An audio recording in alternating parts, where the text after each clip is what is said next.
to another book review. Today, we're talking about this one. This is The Answer Within, How to Access Your Spirit Guides for Alignment and Abundance by Erin Newman. It's a small book.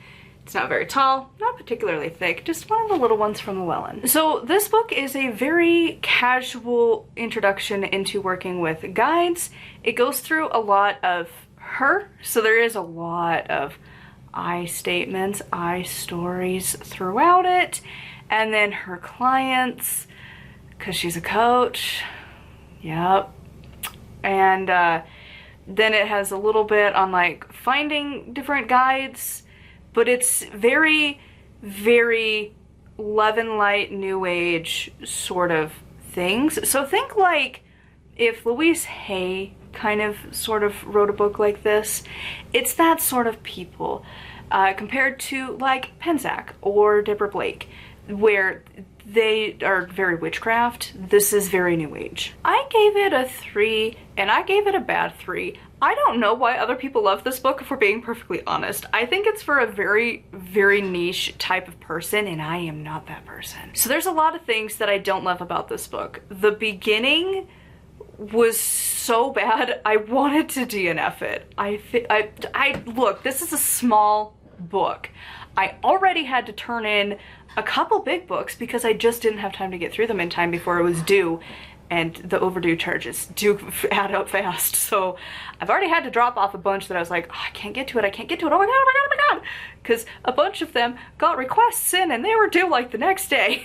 And so I was like, I'm not doing it, I'm not doing it, I'm gonna finish a book. I already dropped off a bunch I didn't even get to finish, so finish a book. And so I did, and I didn't like it, but I wanted to DNF it very early because it starts off with very, to me it feels very performative white person guilt. And like, I realize this could potentially piss off a lot of people. I acknowledge that. But it feels very performative because she doesn't give you like great tangible like how to deal with it. If you want to say white people need to just constantly grovel because our ancestors were assholes, great. What do you want me to do with that? Because I can't, I'm not racist. Like I'm pretty far left, so it's quite the opposite. I would prefer to spend all of that money instead of a stupid ballroom to feed the immigrants. I don't even care if they're here legally at all. They're probably better people anyways. Like, I would rather all that money go to feed them. Give them free healthcare. I don't even care. I would pay taxes for them to still have it for free. I would rather do that. Cause like, I don't care.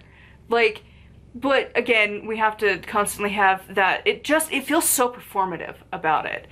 And again, it's different if you bring it up and you have very real world, I can do something about it actions, but we don't.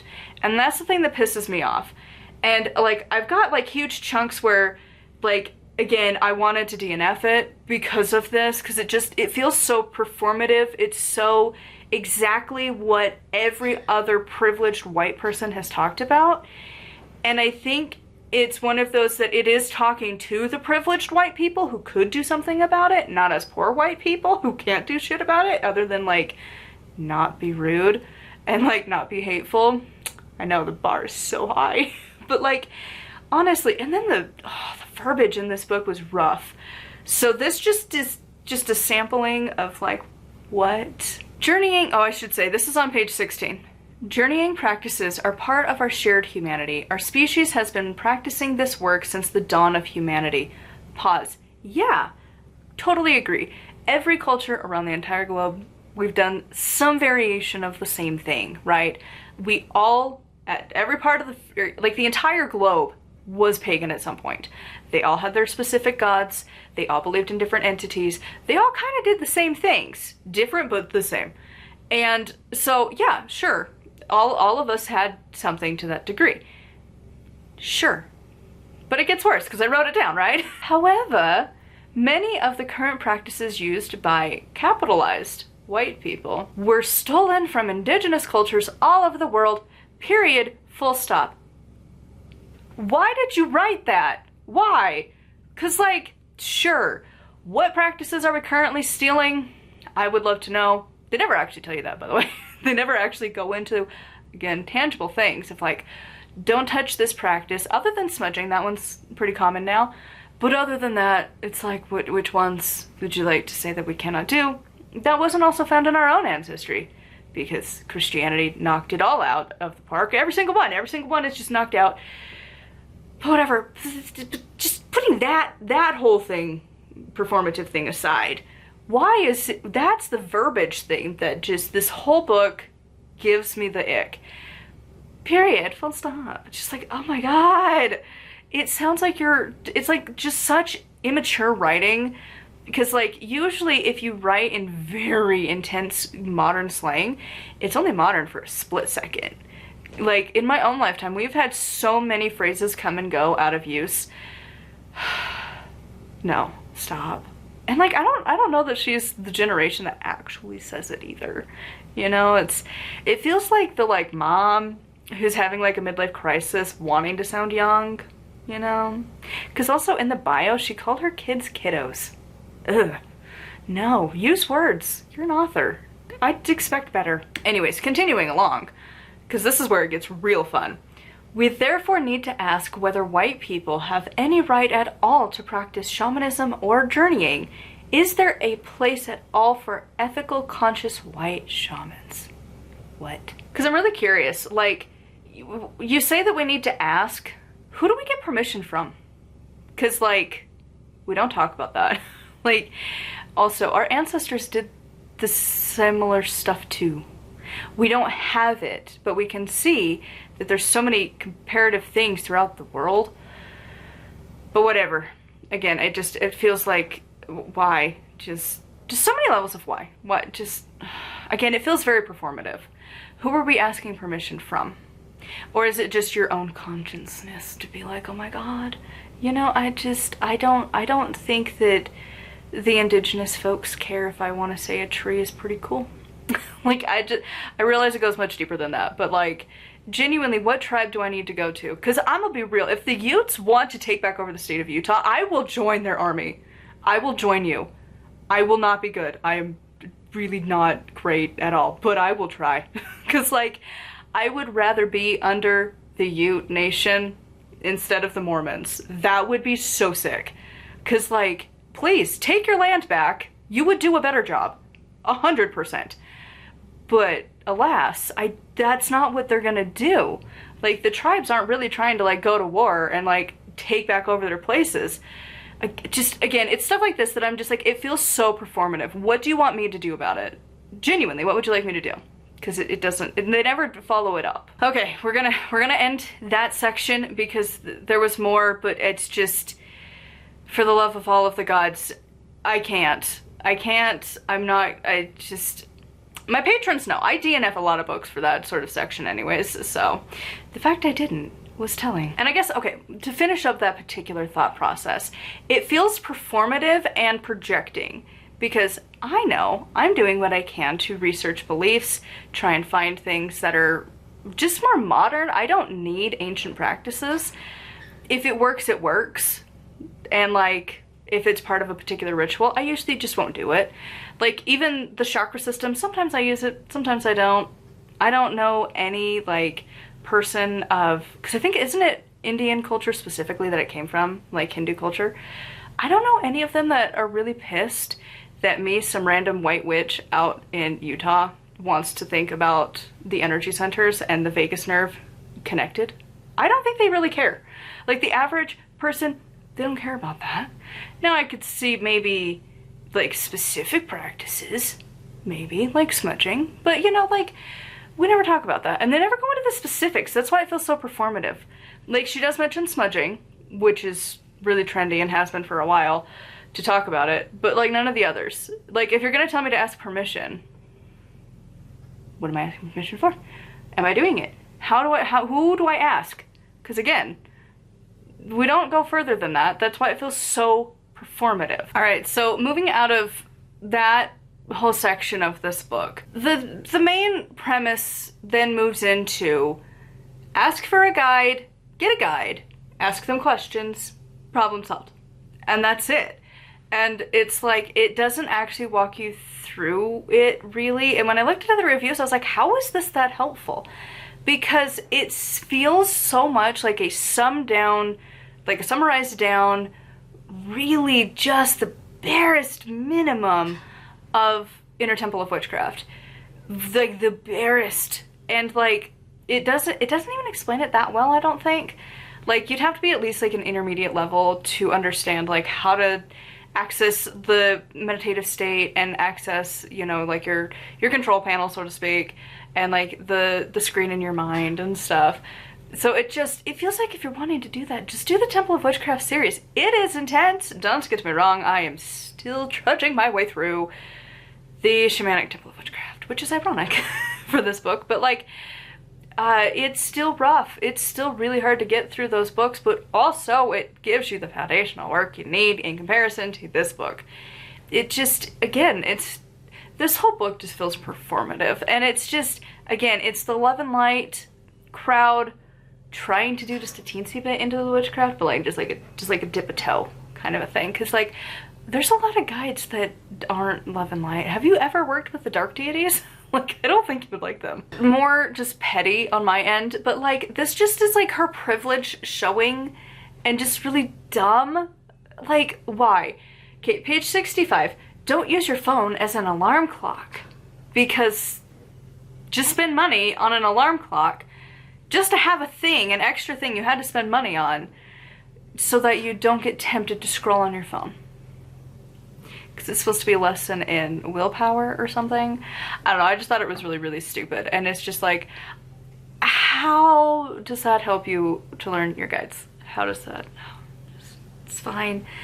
It was just really, really stupid. And then continuing also with the stupid, she goes on to say that you should only do your work in the morning because like that's the optimal time, and like everyone could just fit that in, and if you have responsibilities, just ask someone else to do it, which is like, okay, that's a privileged place to be. And then also, again, like not everyone feels their optimal time in the morning. I do. I tend to really prefer to do magic before sunrise.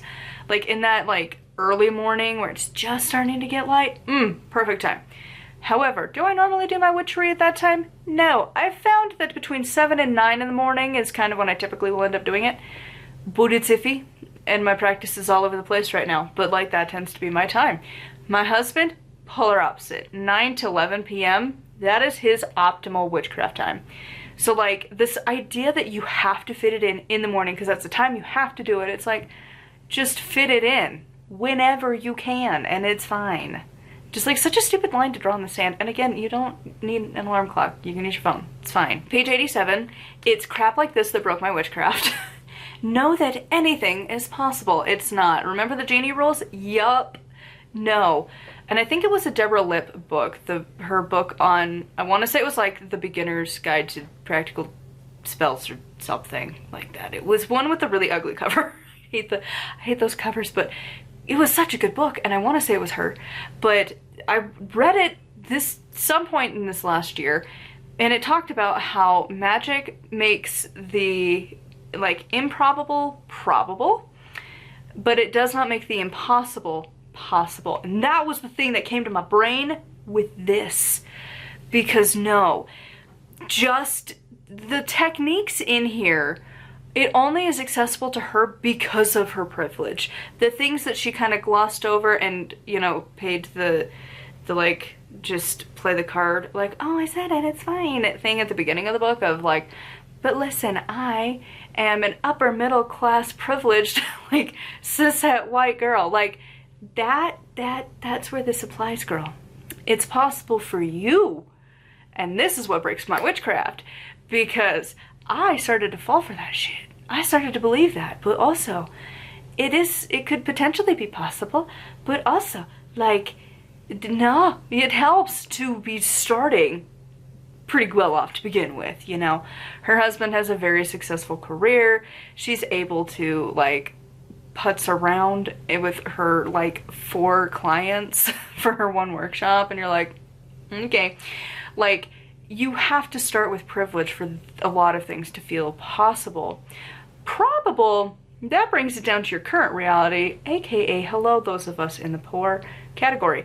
Because like, no, not everything's possible. And this this breaks my brain. This broke my craft because I really started to believe it. And the thing is it's not always possible. There are things that are in fact impossible. And I know it's black and white thinking. I get that, but also stop writing it. Just stop. Because again, there's a lot of things that is not possible for me, and a lot of things that feel improbable. It is impossible for me to, most likely, I'll give credit where credit's due, it's like under 5%, but hey, that 5% exists, that if I get pregnant and I have a baby, I would live. Under 5%. Like, it's not looking great. And that's just with the bleeding disorder complication. I have other crap on top of that. So like, it's not very likely. To me, it falls into the impossible category. Improbable is like the journey to get kids through other means. As in, do I battle it out with adoption? Or, the improbable becoming slightly impossible, can I afford surrogates? For they are so expensive to just be my wonderful, beautiful dragon that sits on my little egg. Because I'm pretty sure I could do that. I just also have to have the money for that. But like, they could just be my little dragon that sits on my egg, metaphorically, and keeps it safe and warm and the stuff I can't do, and then gives me my egg when it's hatched. You know, like, that's a lot of money. And that feels impossible to people like her. It's really within your range. Upper middle class people would not have to think about surrogacy costs at all, really. It might hurt them a tiny bit, but like, it would be the equivalent of me buying a car. And like, to have my surrogacy journeys is like, realistically about $1 million. Like, to have my 3 kids I would like, they're like about at least $200,000 a piece. And then there's always added stuff, so round that up just a smidge and boom, $1 million. And that feels impossible. That feels impossible a lot of days. I try not to think about it. But again, it's stuff like this where it's like, anything's possible. And it's like, no. And also, like, if you're heavy in grief, it ain't nothing possible, bro. You can't bring back the dead. Like, at all. Even the gods couldn't do that. Like, there's things that are, in fact, not possible. Anyways, I know it's a really stupid thing to get caught on, but it does bother me. We don't need to use that verbiage. Keep it realistic. And I'm gonna be real, it's usually the spiritual coaches, which is what she is, that say that sort of stuff because it inspires hope in you, and that hope gets them money. This next one is my absolute favorite. Page 92. Worry has never done anyone any good. I believe humans used to exist in a more peaceful brain state in which we only needed our worried beta brain waves to get out of dangerous situations. No, girl, no. like what point in human history do you think there was not pretty consistent worry? Like, you need to read some history books, because like, even if you can't do that, just go talk to a librarian, go talk to a historian, go talk to somebody who works at a museum, okay? Because no part in human history has been as good as it is now. It is only the past couple of generations that food scarcity is not nearly as bad as it's been. It's actually pretty okay. Like, we're allowed to have discussions about it because like factory farming is bad, but also it is what feeds the world. And like, that was the thing. People had to worry about literally starving to death around the globe for like ever. And then like, also, your kid would die. Like, that was like more common than not. Like, most kids died. And now they don't. Not in everywhere. There's parts of the world where that's still a thing, and that sucks. But like, on a whole, like, the planet's getting substantially better. We also don't have to worry about, especially because she's talking about like Paleolithic eras, and it's like, okay, so if you're outside, odds are good you're gonna die. Like, you have to worry about everything ever. You're in a constant state of worry because like, you gotta be paying attention to predators. You gotta be paying attention to like food, getting food, not starving to death, taking care of your sick kid, because like, again, mortality. Medicine wasn't a thing yet. Like, what do you mean? What time in history? Because right now we have the most advanced medicine. We have the most access to food. Like, we have, like, we're not there yet, but we're getting there for, like, better lives for all humans. And even our critters, we're learning that, like, hey, they're sentient. Like, what do you mean? What do you mean? Just such a such a privileged, but also just like genuinely ignorant thing of like, again, please just pick up a history book and think about it for like 5 seconds. Continuing with just why with this book, on page 105, the spinning of dross, and I could be mispronouncing that, but here we are. Anyways, dross into gold is done through sifting emotions from anger, frustration, and annoyance into forgiveness. When you're frustrated, angered, or even mildly annoyed, you're blocking the flow of your inner power and the divine, obstructing the signals and signposts that point you in the way of opportunities. In other words, you're blocking money from flowing to you. Oh, goody. My favorite. Because again, if we go back to the original main issue with this book of like the performative thing from like, how dare white people want to practice things. Ah! But then you have this stuff and it's like, what? You are the one making yourself poor? Okay, because that's not how that works at all. Like, this is one of those times it would have been really nice for the author to check herself and her privilege to be like, no, girl, no. Because that's not how it works at all. And in fact, there is limits, but that's the thing of life. You must find balance in all things. I don't think anger, frustration, or mild annoyance should be like kicked out of the conversation. In fact, it can be quite healthy. Do you know what some of the most powerful magic I have done recently? Yelling at the gods. Yep, having anger, frustration, annoyance. Oh yeah, it's sacred. This is where it definitely takes the detour off to New Age, not pagan, not witchcraft. Because witches, we honor those feelings. They're not bad. They might not be like helpful in like traditional senses, but it can be helpful. It can be used for bettering things. It can also be used for bad, don't get me wrong. But on a whole, like, it's the love and light crowd that's like, oh my god, you can never have these feelings. They're so bad. They're so negative. Ugh. But also, if you don't feel your feelings, as every therapist ever will tell you, that's not a good thing. You need to feel your feelings. And to be honest, sometimes it's okay. Having sacred anger, it's okay. Like, again, it's just this thing a lot in the New Age, like at Love and Light, fluffy crowd folks, that they really have this thing against like the negative emotions, that it's like, you know, I'm good. I don't need to work on forgiveness. I don't believe in forgiveness. Like, it is a rarity for me to forgive people. Like, I have a very, very, very long fuse before I get mad at you. And it's an even longer fuse before you have literally exploded the relationship. And I will happily put the flame onto the gasoline-filled bridge and watch it burn to the ground. Like, when I get to that point, I don't care anymore. But also, I'm not gonna forgive you. I'm still mad. I will still tend that flame on my side of the river. Like, no. Does it take a lot out of me? No, not really. I don't think about it most of the time. Doesn't mean I will ever forgive you. I can reignite that whenever I desire. It's fine. Like, I just... And then the fact that it's like blaming you because you had bad emotions and that's why you're poor. Like, that's not how that works at all. But thanks for bypassing all of the real problems. For, again, it's the spiritual coaches, you know? It's just like, it's such an MLM, like, the pyramid scheme folks, you know? Like, they're just so out of touch with actual reality that they're like, you're just a block because you're mad and that's why you're poor. Oh my good god, you know? Through the many times that the camera has overheated and now it has run out of space, let's hurry through the last section here. Page 117. Sometimes our subconscious mind creates a story about how it's better for us to stay right where we are. At this income level, we are accepted by the people around us. Feelings of anxiety or unease may arise as soon as we try to step outside of our current income level. Or you have privilege. Like, again, it's one of those where it's like, girl, shut up. Like, no, that's not how that works, actually, at all, in the slightest. actually, I don't want to be poor. I would love to have money, because if I had money, I could give it back into communities. I would love to.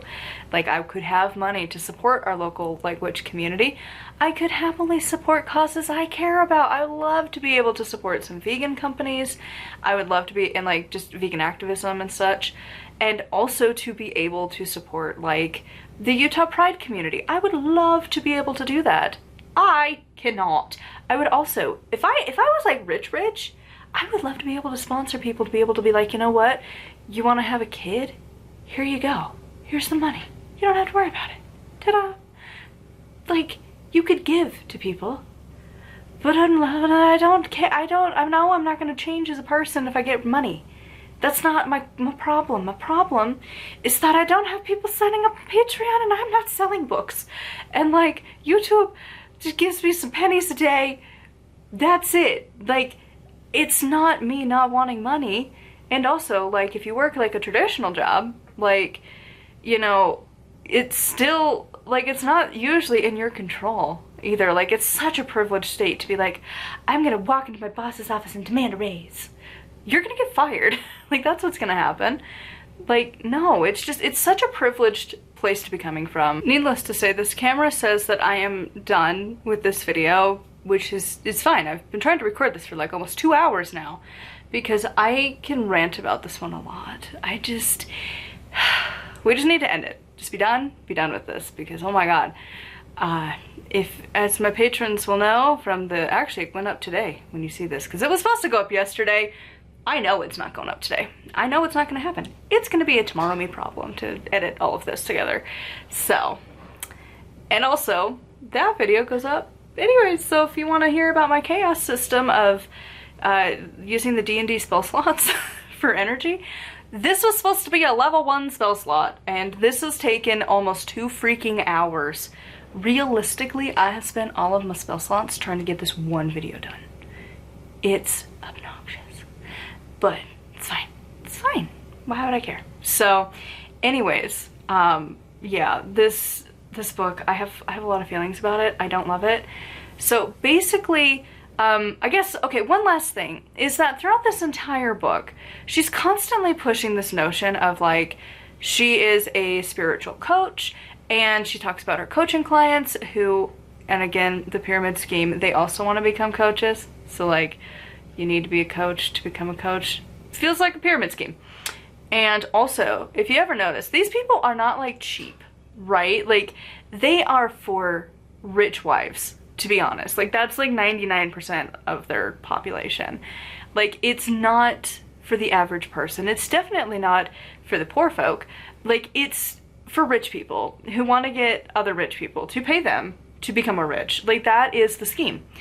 And they don't want to think of it as a scheme. But also, I went to see her pricing. You have to key in all of your information before you can get to a price. That is a scam. That is like such a scam. Plus, so many pop-ups anyways. But like, if I can't see your prices clearly, there's a problem. And you're the problem. Like, no. And again, their courses are always so expensive. Think Manifestation Babe, for instance. It feels like that's like her goal, you know?